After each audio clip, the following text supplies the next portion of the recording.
I'm just going to put this out there. I am a huge fan of the Final Fantasy series. I started with 9 and then played 10 very shortly after. I've played every mainline game and quite a few of the spin-offs, with my only real blind spots in the series coming from the MMO entries. I've played a little of 11 and 14, but I cannot really speak on either of those titles with any real confidence, as I've only scratched the surface in relation to what those games have to offer. And even now, 2 decades removed from my introduction to the series, every time a new Final Fantasy game does come out, it's a day one purchase for me, in a real just shut up and take my money kind of way. And while I certainly think that some entries are much better than others, I can usually walk away from even the most polarizing entries in the series with a certain amount of appreciation. And if you've been paying attention to any of the discourse on the internet surrounding 16, you may have noticed that this seems to be the most controversial installment to date. Some people are claiming that this is the best that the series has ever been, while others are calling the game bloated and boring. And there is even a vocal contingent that are struggling to recognize 16 as a Final Fantasy game altogether.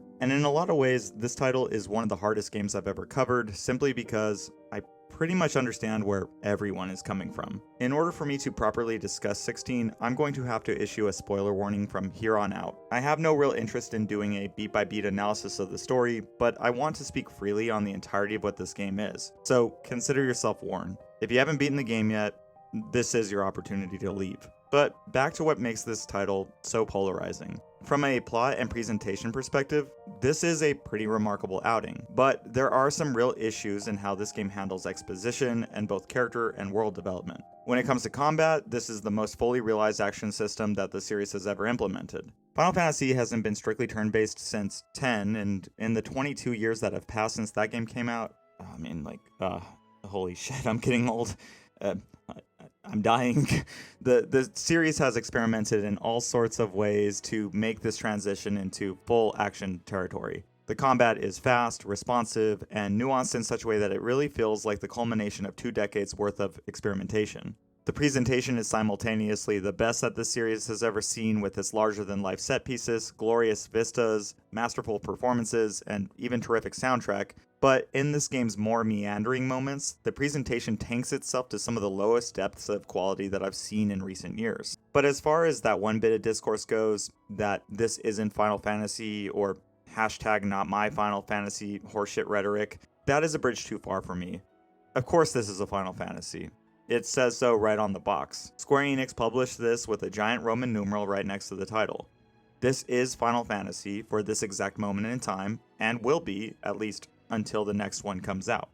But that doesn't mean that this game has a get-out-of-jail-free card when it comes to comparing it to previous entries in the series, especially where those comparisons apply. This series has always been about experimentation and redefining itself with every entry, and 16 is no different. But realistically, it wasn't until this series got to its 3D titles that people started having these kinds of conversations. The first 6 games seemed very iterative in their design and art direction, and while some might complain that 2 or 5 seemed like missteps compared to the games that predated them, they felt in line with what the rest of the series was doing during that era. But when 7 first came out, it definitely was a little polarizing, as it deviated from its more steampunk and D&D focused roots, opting for a more Neuromancer meets Ferngully aesthetic. 8 was considered to be a drop in quality by many, as its mechanics were wildly experimental and strange, and its plot was far more melodramatic and decidedly less epic than its predecessor, with storytelling at moments that wouldn't at all be out of place in a Korean drama series. 9 lost some of the newcomers from 7 and 8, as its return to the series' roots was seen as an overcorrection. 10 was basically meme to death because of one scene that people like to clip chimp. 11 was an MMO, so people were all up in arms about that. 12 was a game that functioned like a single-player interpretation of an MMO with a real boner for Star Wars, and some publisher fuckery that made this tool the main character when he was clearly never supposed to have that role. 13 was dismissed as being too linear and confusing. 14 was simultaneously considered to be the worst MMO of all time, and then later one of the very best that the genre had ever seen. And 15 was a spin-off to 13 that languished in development hell until it was repurposed and then later revived as a mainline game under a new identity and came out largely unfinished. And although it got better through DLC and constant updates, it still feels largely disjointed in a lot of ways. All these labels for these games contain a certain degree of truth for these titles, even if they are extremely reductive. But whenever you discuss any Final Fantasy game, you'll always find its detractors using very similar language to what I just outlined. And now, Final Fantasy XVI is also being given this treatment. In a lot of ways, Final Fantasy is one of those franchises where the most recent outing is always viewed with heightened scrutiny, and that scrutiny is only lifted once the zeitgeist moves on to rip apart a newer entry. And it is only then that people will have the freedom to look back at the previous games with a more nuanced appreciation. Final Fantasy XII was the worst game that the series had ever seen according to a very vocal group of people on the internet, until the very moment 13 won that title. And then people forgot all about 13 the second that 15 became the worst entry. I've noticed this trend for years, and so I've always kind of ignored the vitriol and just focused on finding the bits of each title I could enjoy while trying to remain critical of each title's flaws. And that's how I've tried to approach Final Fantasy XVI. But this time, I find myself unable to reconcile how the particular strengths of this game are juxtaposed against flaws so glaring that they threaten to undermine a great deal of what this game has going for it. So, with all that out the way, what is Final Fantasy XVI? In a lot of ways, this is one of the biggest departures that the series has ever seen, for better and for worse. First, 16 plays more like a set-piece focused character action game this time around than the traditional turn-based battles or even hybrid systems of past entries. Outside of the odd sequence or two, we play as one character this time around. And while this may have been something flirted with in spin-off games like Lightning Returns or Dirge of Cerberus, this too is new ground for a mainline entry. Guest characters do factor into certain encounters, and our main character Clive has an animal companion in tow through most of his adventure, but in a lot of ways, Clive is the sole protagonist. The structure of this game is very linear, and while this is not a first for the series, as 13 and even the majority of 10 were very much on rails, this is a lot more stripped down in terms of diversions and auxiliary material. In a lot of ways, the structure of 16 is watch a cutscene to set up the current objective, proceed to an action stage which functions like a linear hallway with enemy encounters on your way to a boss, watch a closing cutscene after the admittedly insane spectacle that these sequences bring with them, transition into the more exploratory sections, which use your headquarters known as the Hideaway as a base of operations to talk to the supporting cast, take on side missions, check the hunt board for intel on more challenging enemies, and then take off into the world proper to trudge your way through hours of content until it is time to take on your next action stage and advance the plot with another big push. Where previous entries in this series sprinkled in side diversions like 15's fishing, 8 and 9's collectible trading card games, 7's chocobo racing and breeding, or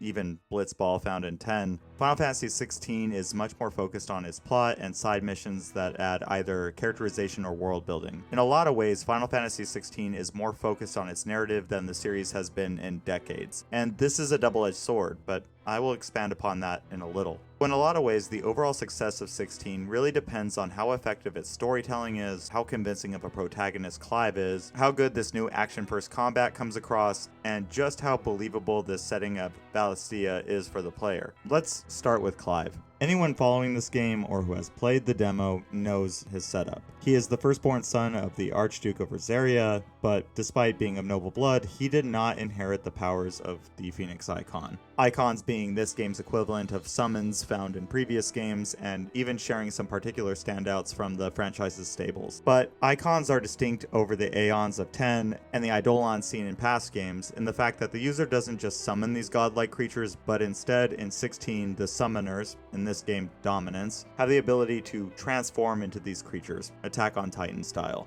The game starts with Clive as an idealistic and dedicated 15-year-old boy, but we really only spend the prologue with this younger version of the character. Clive may not have been chosen to be the Phoenix's dominant, with that power instead going to his younger brother, Joshua. And quick aside, Joshua, at least in this prologue, is voiced by Logan Hannon, who in a strange coincidence seems to have already been typecasted even in his young age, because this is the same voice actor who portrayed Hugo de Rune from the Plague Tale series. My kingdom! A series that I have already covered on this channel. But these two characters have some pretty interesting parallels, as they are both young nobles in medieval times who have grown up sick and weakened by the insane powers that they harness. And check out those games if you haven't. They kind of rule, especially the second one. Clive, being the dutiful kid that he is in the prologue, pledges his life to serve as Joshua's shield, and in doing so receives the blessing of the Phoenix, which gives him some limited magical powers and allows for him to fight particularly well despite his young age. Without getting bogged down by the particular political machinations, which this game is chock full of, the prologue serves to introduce the player to Clive's family and friends before systematically stripping Clive of everything he has ever known. Rosaria is attacked by a small force of assassins from the Holy Empire of San Brec, and Rosaria crumbles as it is burned to the ground, its people slaughtered, and its king murdered. These events trigger Joshua to finally take the form of the Phoenix, but as fate would have it, these same events cause Clive to awaken to his latent power as the dominant of an unknown icon known as Ifrit. Joshua does not recognize his brother in this new form, and a battle ensues that levels the city. But not only does Joshua try his best to stop Ifrit, Clive is unable to control his icon and seemingly kills his brother, a fact that Clive is unable to reconcile with. Before Ifrit took control, Clive sees a strange hooded figure, and Clive believes that this is the person responsible for Ifrit's attack. From here, a time skip of sorts takes place, and we are introduced to more or less the Clive that we play as for the rest of this game. A now 28-year-old man that has been sold into slavery, denoted by a brand on his face that marks him as a bearer, more on that later, and his aptitude in battle has landed him the role of assassin in the elite group of San Brecois cutthroats known as the Bastards. Clive and company have been tasked with eliminating Shiva's dominant, but in tracking the woman down, they have found themselves in the middle of a huge battle between two warring factions, each of which is led by a dominant of their own, Shiva and Titan. And it is in this sequence that we are first introduced to a few things. First, we are introduced to a few key characters that will serve as antagonists in the story going forward, but we are also introduced to some of the most impressive visuals that Square Enix has ever produced. But as impressive as they are, and damn it, they are impressive, this is hardly new ground for the publisher and Creative Business Unit 3, the developers behind 16, 14, and even Dragon Quest Builders, as this series has always been at the forefront of cutting-edge CG cutscenes, ever since Final Fantasy VII. Instead, it is here, and admittedly even a little earlier in the prologue, that we learn that 16 is going to be doing its best to earn its M rating. Sexual situations, more blood than the series has ever seen, and liberal usage of the fuck word. All of these things push this game comfortably into that mature realm. But this is hardly a surprise, with modern fantasy trending towards darker and more mature subject matter, and 16 is no different, as it doesn't take a discerning eye to catch the influences that help shape its tone and world. Final Fantasy, at least in this outing, is equal parts Game of Thrones, Attack on Titan, and even the modern God of War series. And these are influences that the team has mentioned by name in the lead up to Final Fantasy XVI's release. But damn man, Final Fantasy XVI really let these properties shape not only the world of Valistia, but also how the political intrigue takes center stage for roughly the first 2/3 of this game. After the battle leaves Shiva's dominant in a compromised position, Clive and the rest of the bastards happen upon the woman who has been chosen by the icon. But much to Clive's surprise, we soon find out that this woman is none other than one of Clive's childhood friends, Jill. And Clive is forced to make a decision: kill Jill and fulfill his duty as a slave, or desert and become an outlaw. Clive chooses the latter, but instead of having to set out on his own as a fugitive, he eventually meets another protagonist that proves to be instrumental in this narrative. A true outlaw and another dominant, a man by the name of Sid. Sid is an idealistic man who wants to see the world as it stands burned down in order to create a better society in which slaves are freed and people are able to die on their own terms. Clive takes Sid up on his offer of a place to lie low, and it is really at this moment that the game properly starts. From this point on, I'm going to jump around a bit, but I felt that a little introduction to the plot was necessary. But up until this moment, Clive has been a character with two distinct modes: a young boy that was duty bound, and a gruff and stoic man that has been used and abused for the last 13 years. And while Ben Starr's phenomenal voice acting does go far to make this character feel believable, he's lost control! I have to do something! I have to save him! No, my lord! You would betray the Holy Empire? Betray? I don't recall ever pledging allegiance to your emperor. My service may have been bought with this brand, but not my loyalty. I just fight to survive. he is a gruff and untrusting character up until this point. But now with his newfound freedom, Clive sets out on what serves to be his main quest at this point of the game: find the man who killed Joshua. And through early cutscenes and boss battles, Clive is forced to reconcile with the reality that he was in fact Ifrit, and it may have been him all along who killed Joshua. And in his discovery of this is when we really are shown just how raw Ben Starr is willing to take this performance of Clive. It was me. I killed him. I I killed Joshua! I killed them all! I'm a monster! And I deserve to die! So end it! End it now! Please! Please! Ah!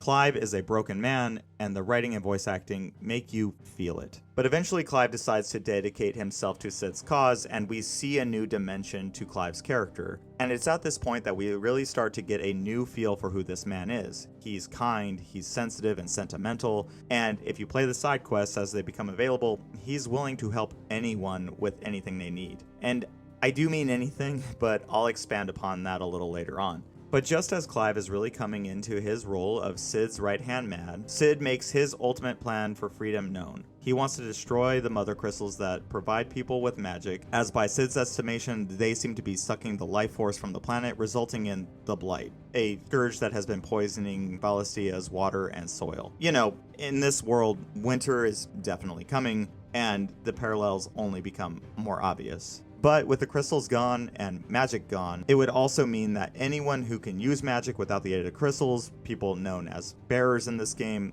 will cease to be subjugated and turned into slaves. As very early on, this becomes a fixture of this game's world. Anyone who can use magic without these crystals, they are outcasts and seen as lesser. And it all goes according to plan at first, as Clive, Sid, and Jill are able to make their way to the first mother crystal and destroy it. But in doing so, some real shit happens.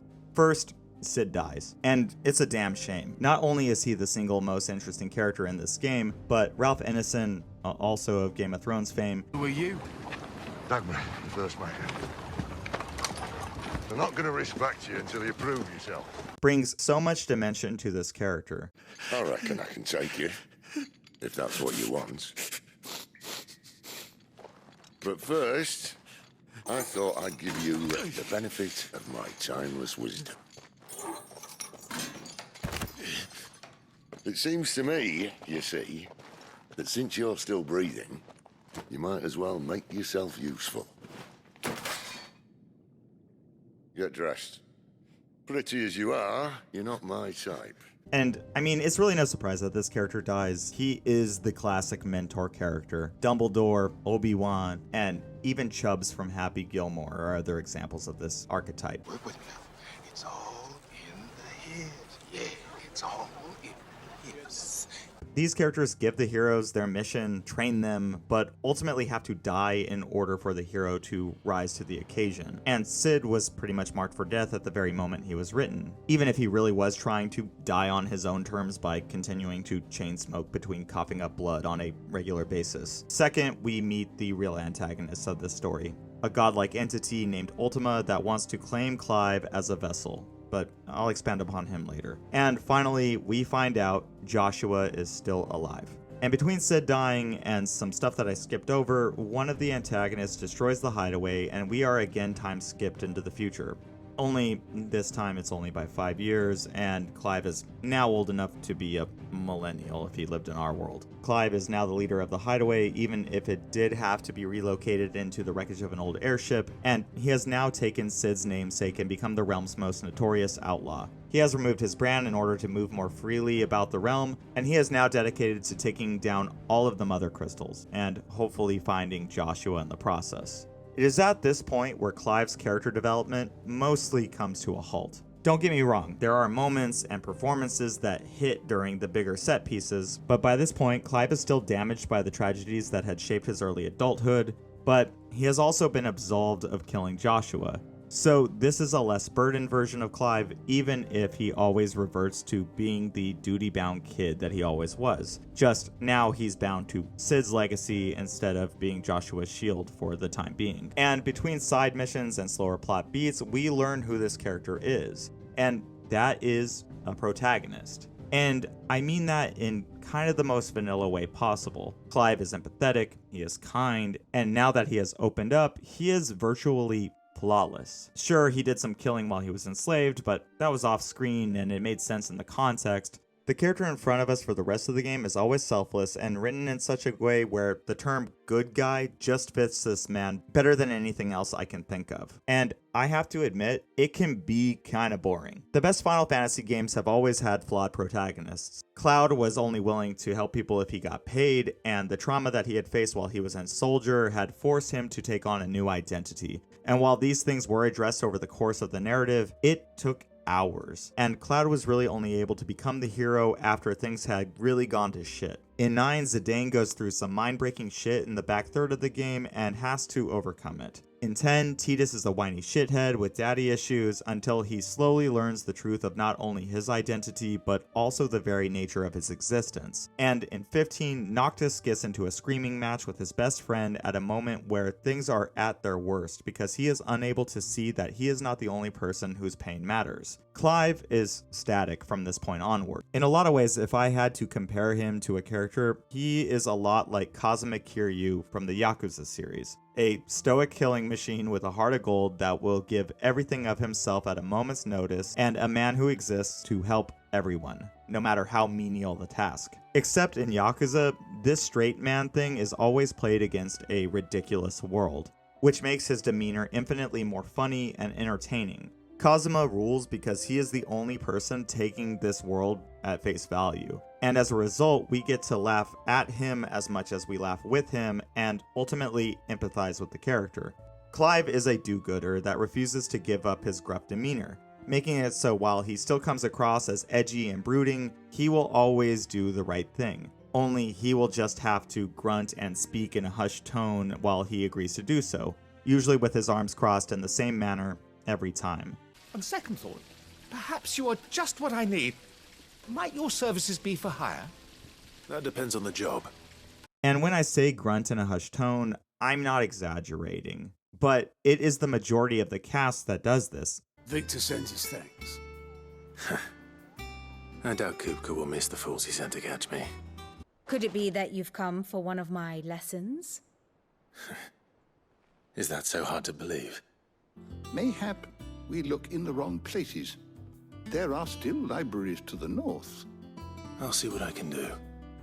Outside of Gav, who, let's face it, definitely wins the award of this game's best boy.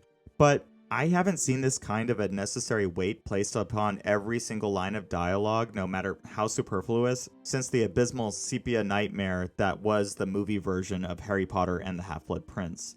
And I know, it may sound like I'm shitting on Clive, and in some ways I am, but it really comes down to how this game frames him. In reality, there are two versions of the character once we reach this second time skip.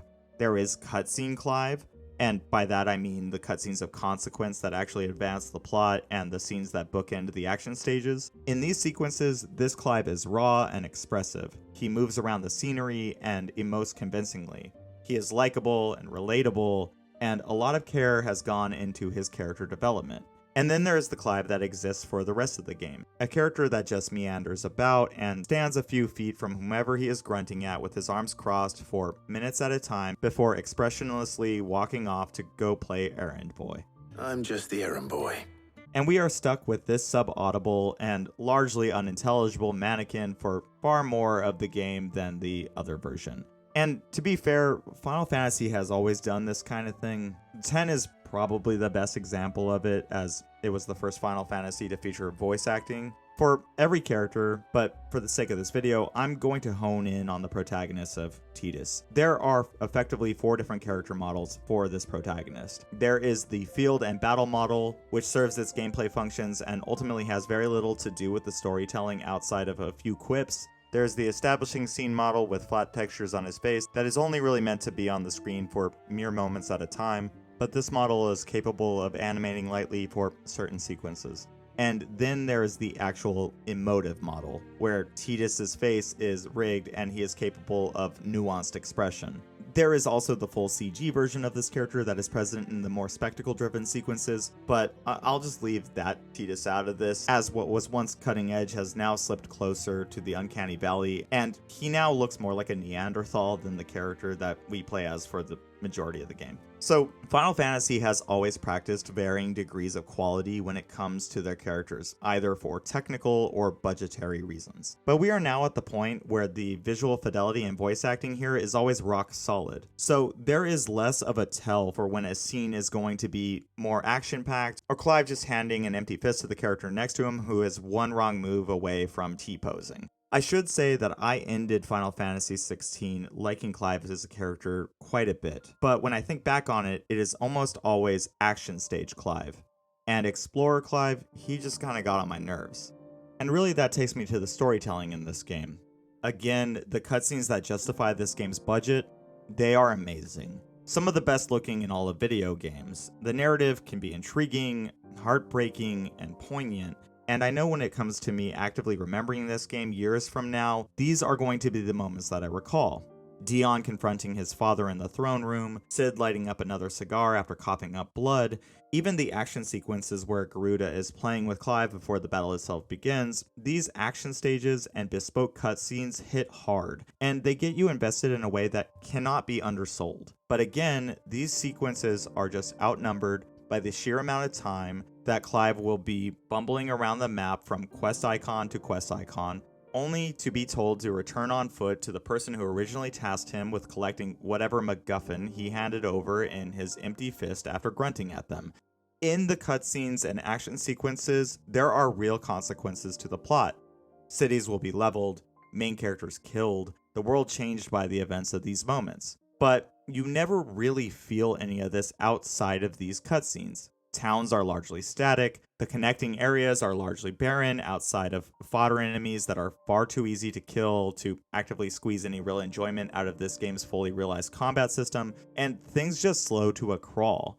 And the game can just become a boring slog until it is time for it to be dope again. In a lot of ways, these slower moments just undermine the pacing of this game to the point where it felt like driving in Los Angeles traffic during rush hour. Speed along while you can, knowing full well that someone is going to cut you off and cause you to slam on your brakes, and then you are going to be feathering it along while it takes 45 minutes for you to drive 5 miles. But at least in real life, the stop-and-go nature of traffic isn't punctuated by having to get out of your car to help someone grab a pallet of wood or fix a hot water heater on your way to your destination. The actual narrative is really going to be a matter of tastes in this game. I found the political conversations to be more or less just a way for the plot to be moved along, with the actual plot seeming to be far smaller in scope than the game was trying to present itself as. But that smaller scope was always fully realized. Relationships between Cid and Clive, or Joshua's development, these hit hard. The boss fights and their motivations to crush our main character were believable and lent themselves to some truly memorable moments. This is a story about two brothers, a god who has stopped believing in his own creations, and Clive essentially mega manning every dominant by sucking up their powers on his way to realize Cid's ultimate goal.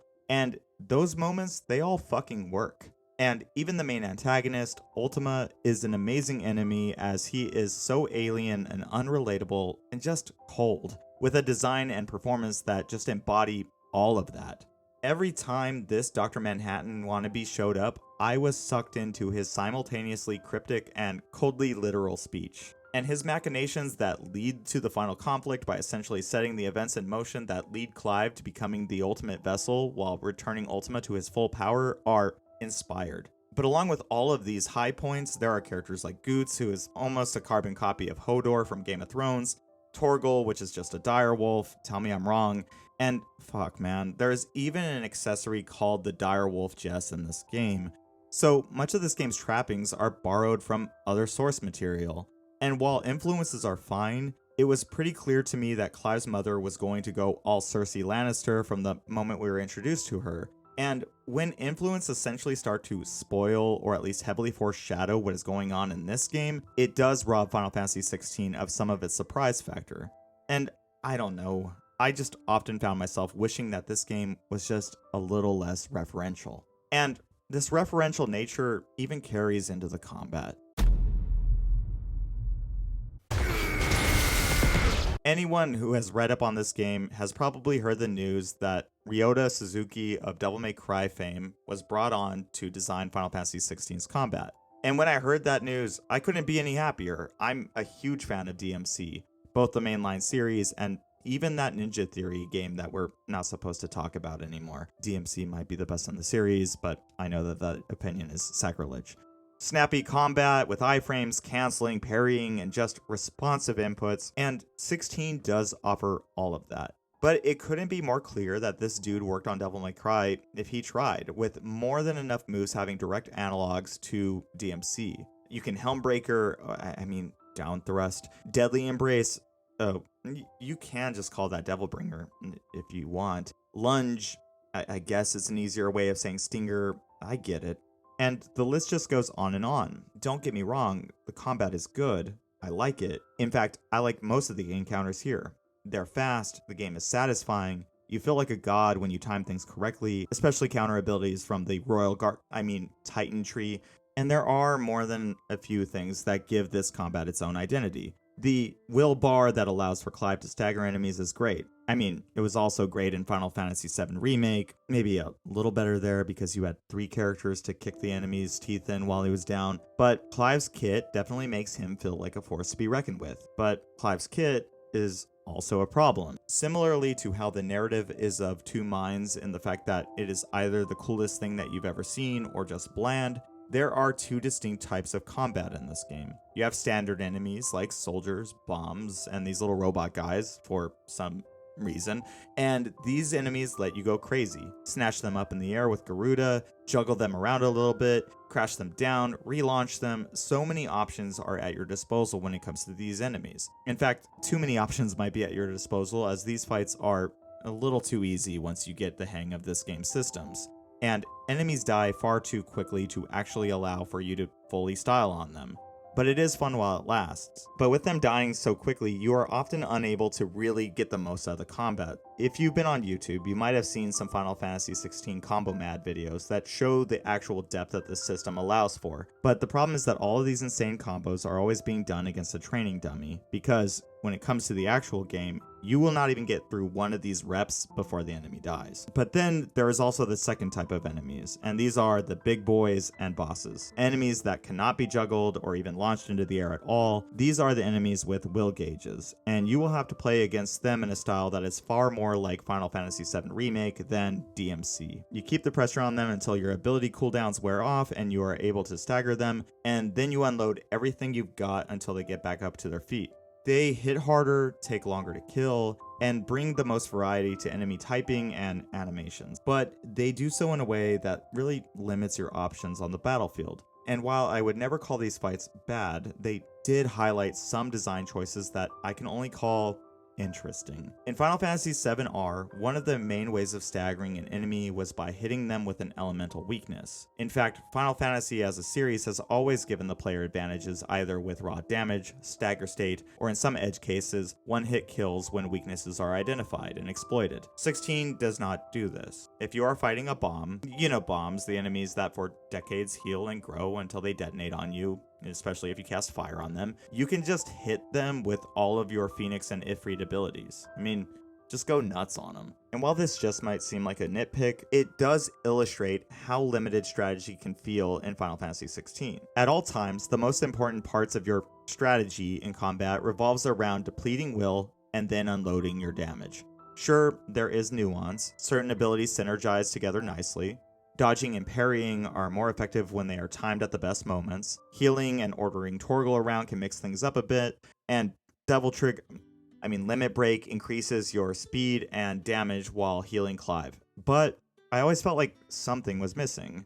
Breaking an enemy's limbs, like in Final Fantasy XV, hitting an elemental weakness, status effects both buffing and debuffing, at least on your end. Some of the enemies can do this for themselves, and even critical hits in the traditional sense are all absent from 16. And this carries over to your equipment as well. Clive's swords only serve as stat sticks, with stagger and damage being the only variables, and his gear only brings ways to buff defense and health. And all of this just robs the game of the nuance that I've come to love from the series. Upgrading weapons and equipment equipment in FF7R in order to maximize Barrett as a tank and healer, which on hard mode is really the way to go, making weapons that turn the overdrive meter into gained experience points in 10, or even enabling status effects in 9 with certain weapons. All of these little tricks made me feel far more invested in what I was doing on a moment-to-moment basis in those games. Characters could be recontextualized by what they were wearing, and changing equipment on one character could be cause for retooling your entire party's composition. In 16, you just need to make sure that both your stagger and damage numbers go up, and if they do,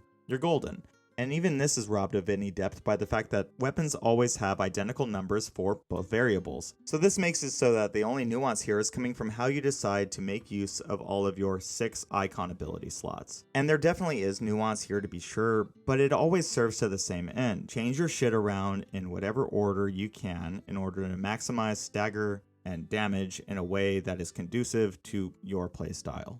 And it is telling that this is the case, because Odin's late game moveset effectively allows for Clive to delete all of the weaker enemies on the screen with minimal difficulty, making it so that it is just the big boys that are left in any encounter. And those are the enemy types that are always affected by stagger and damage. And the reason that I am so disappointed by all of these systems and the way that they interact is that all of this rips out the role-playing aspect of this action role-playing game. And I use that term because that's what Square Enix calls it on the back of the box. Final Fantasy XVI is not an RPG. The only choices that the player has is whether or not they are going to take on side quests, which I would almost warn against with so many of them being dull, but a few of them offer up genuinely awesome moments of world building and characterization. It's just hard to know which one's going to be worth your time. You have the choice of how you load up your abilities, but even that is really an illusion, as in reality you have access to as many of these abilities that you can afford at any time, since respecking is just a button press away.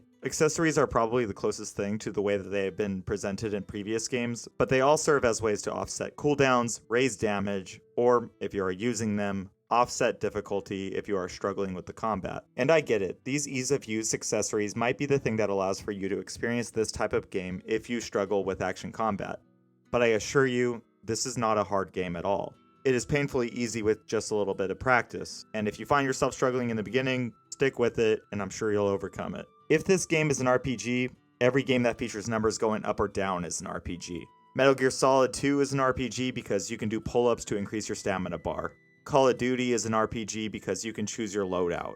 And any fighting game with a handicap meter, that's an RPG too now.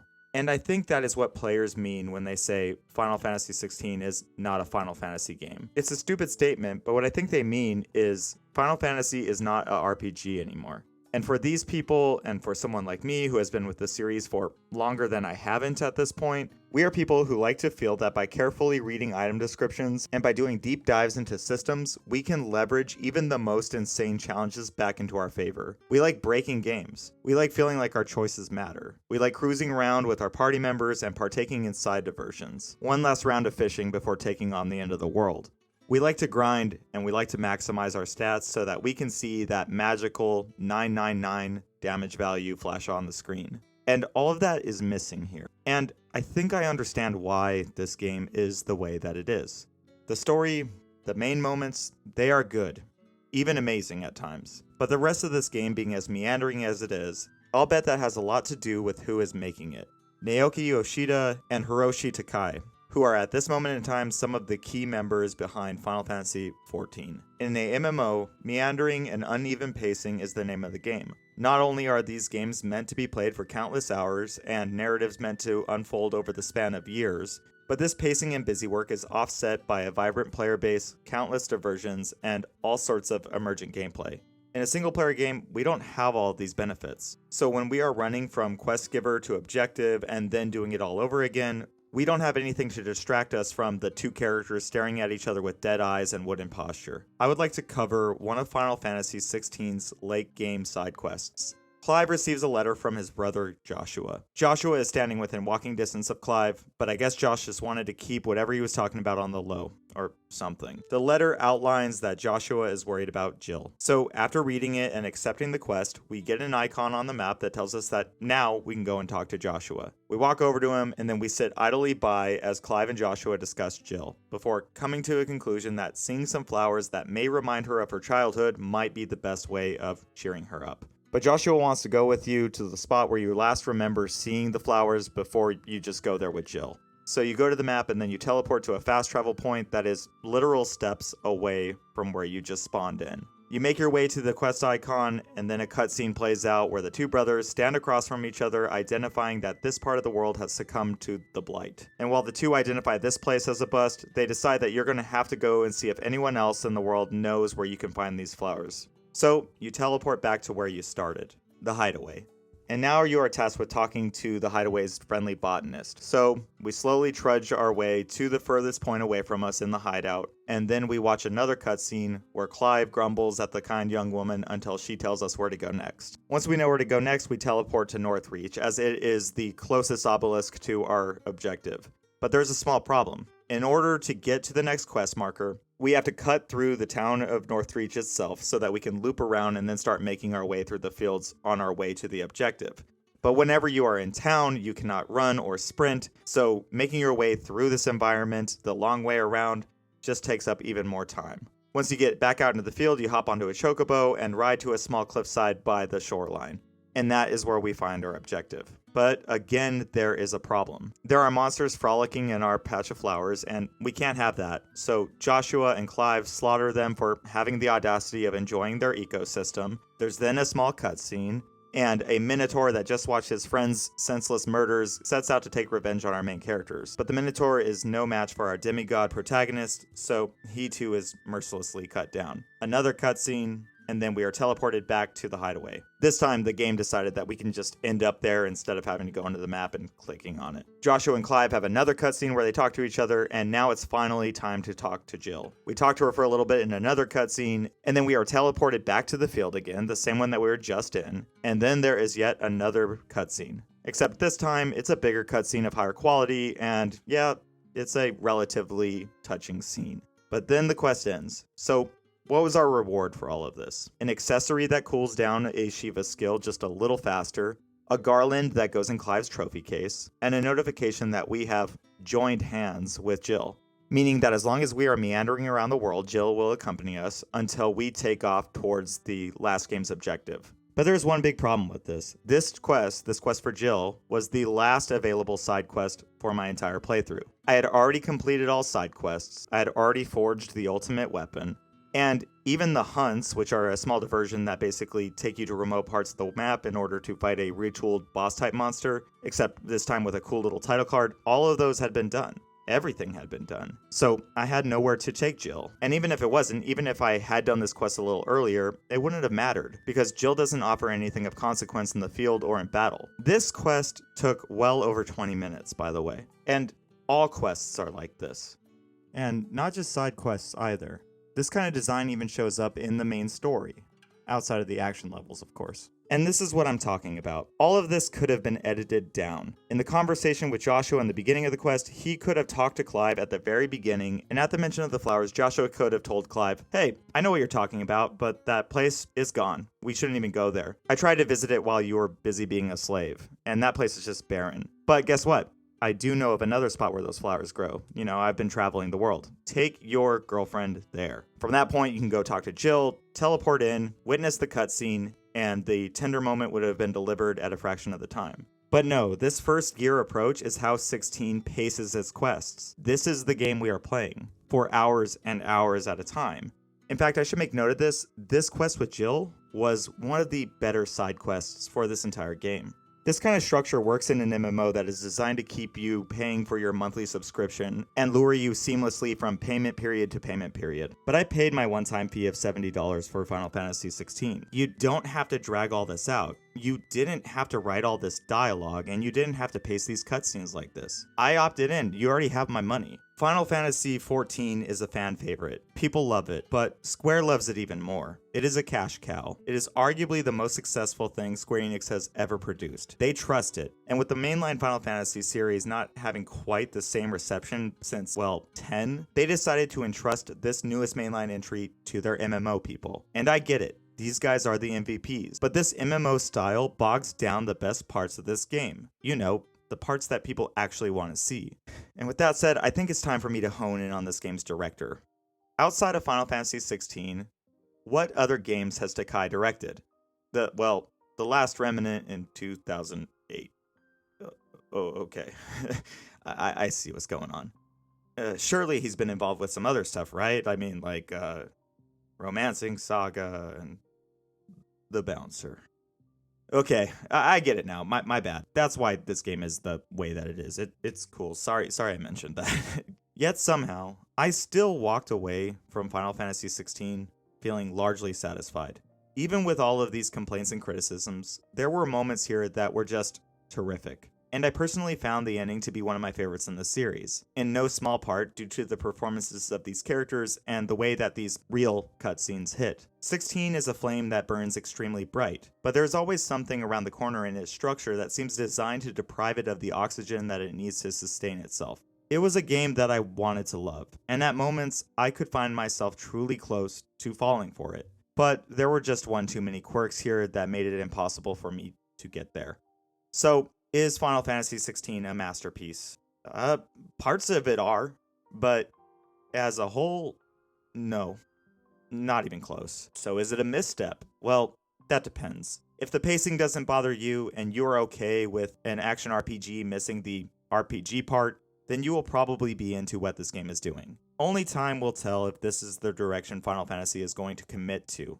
And I know it will largely come down to how happy Square is with this game's sales. But did the wheel need to be reinvented to this degree? And I guess, sure. That is what this series has been about all along, experimenting and finding out what works. But it is natural that with this much change, a lot of the people who helped get this series to this installment are going to feel like parts that they valued in the past are underrepresented here. And I feel all of these things. This game was a complicated mix of good ideas and bad execution. And so I am unable to call it either a masterpiece or a misstep. It's not the game that I would have made, but then again, I don't make games. I'm not smart enough to figure that out. And it's probably for the best I don't anyways. But I found myself missing the things that were missing, even though I did find myself loving some of the new stuff. So for me at least, Final Fantasy XVI stands out as being a masterful misstep. But after seeing that Final Fantasy mode, the unlockable challenge mode that becomes available after your first playthrough wasn't the experience that I wanted after playing through the entirety of this title. I don't know if I'm going to be replaying this game in the same way that I have from time to time with some of my favorite entries in the series. And why the fuck did they call it Final Fantasy mode? What was I playing this whole time? If you made it to the end of this video, thank you for watching. I know that it sounds like I really hated this game, as there is a lot of criticism. But in reality, I think it's because I love this franchise and I loved parts of this game so much that I did hone in on the negative things. It's not enough to love your garden. You also need to hate the weeds. Final Fantasy XVI is a game that I'm glad that I played, and I'm always going to be interested in what this series becomes with each new entry. So, if you enjoyed the video, please consider leaving a like, dropping a comment, or hitting subscribe, as all of those things go really far for helping my channel. With that said, you're all beautiful people. I hope you have a good day. See you in the next video.